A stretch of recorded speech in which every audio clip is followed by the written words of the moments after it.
Welcome friends, আমি Sumanta. Edtech tutorial চ্যানেলে তোমাদের সকলকে স্বাগত। যারা 11-এ ভর্তি হয়েছো নতুন, তাদের জন্য আজকে ভিডিওটি খুবই গুরুত্বপূর্ণ হতে চলেছে। আজকে আমরা কি আলোচনা করব, বাংলার প্রথম সেমিস্টারে কোন কোন বিষয়গুলি পড়তে হবে এবং কোন কোন বিষয় থেকে কত কত নাম্বার থাকবে। তাই বলবো ভিডিওটি স্কিপ না করে প্রথম থেকে শেষ পর্যন্ত দেখবে, তাহলে পুরো বিষয়টি ক্লিয়ার হবে। যারা নতুন আছো চ্যানেলে, তারা অবশ্যই চ্যানেলটি সাবস্ক্রাইব করবে এবং পরবর্তীতে এই ধরনের ভিডিওর আপডেট পেতে তথ্যগুলি ভালো লাগলে একটি লাইক করবে ও কমেন্ট করে জানাবে এবং বন্ধুদের সঙ্গেও শেয়ার করবে। চলো দেখে নিই আজকে বিষয়বস্তু কী। 1 নম্বরে বাংলার কী পড়তে হবে? গল্প, বিভূতিভূষণ বন্দ্যোপাধ্যায়ের লেখা পুঁইমাচা, এখান থেকে 8 নম্বর থাকবে। 2 প্রবন্ধ কী পড়তে হবে? বঙ্কিমচন্দ্র চট্টোপাধ্যায়ের লেখা বিড়াল, এখান থেকে 5 নম্বর থাকবে।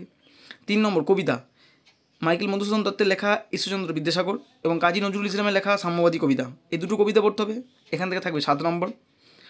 বিশাল ডানাওয়ালা এক থুত্তুরে বড়, গাব্রিয়েল গার্সিয়া মার্কেজের লেখা, এর অনুবাদ করেছেন মানবেন্দ্র বন্দ্যোপাধ্যায়, এটি আন্তর্জাতিক গল্প।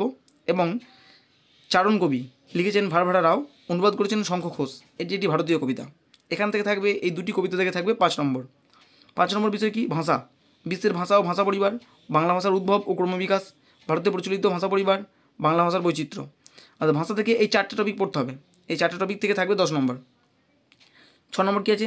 বাংলা শিল্প সাহিত্য ও সংস্কৃতির ইতিহাস, প্রাচীন বাংলার সমাজ ও সাহিত্য, মধ্যযুগে বাংলার সমাজ ও সাহিত্যের প্রধান ধারা, শ্রীকৃষ্ণ কীর্তন, বৈষ্ণব পদাবলী, চৈতন্য ও চৈতন্য জীবনী, মঙ্গলকাব্য, অনুবাদ, ইসলামী ধারা, শাক্ত পদাবলী, এই বিষয়গুলি থাকবে এই 6 নম্বর টপিক থেকে, এখান থেকে থাকবে 5 নম্বর। সেমিস্টার সংক্রান্ত ও প্রশ্ন সংক্রান্ত এবং কোথায় কীভাবে পরীক্ষা হবে, কতক্ষণ পরীক্ষা হবে, কত নম্বরের প্রশ্ন থাকবে, কীরকম প্রশ্ন হবে, প্রশ্নের ধরন কীরূপ, এই সমস্ত বিষয় নিয়ে এর আগে আমি ভিডিও করেছি।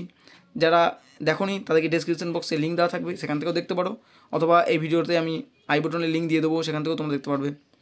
সঙ্গে থাকার জন্য ধন্যবাদ। আজকে এ পর্যন্তই। ভালো থাকবে, সুস্থ থাকবে।